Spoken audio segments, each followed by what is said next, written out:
লাটাগুড়ির ক্রান্তি মোড়ে 1.5 মাসের এক শিশুকন্যার মৃত্যুকে ঘিরে ব্যাপক উত্তেজনা ছড়িয়েছে। শিশুটির মা কবিতা রায়ের অভিযোগ, গতকাল ক্রান্তি মোড় এলাকার একটি স্বাস্থ্যকেন্দ্র থেকে তার সন্তানকে ভ্যাকসিন দেওয়া হয়।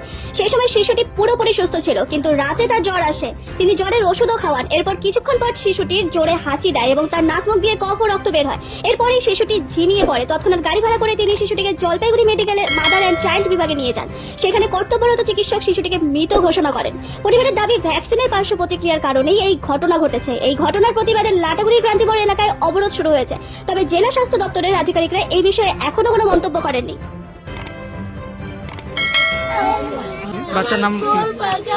বাচ্চার নাম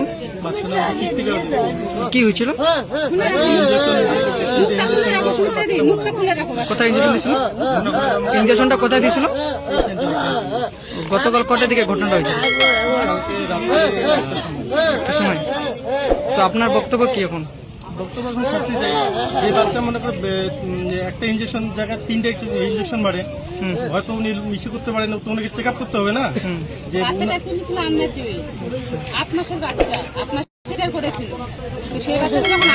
আপনি বাচ্চার কে হন?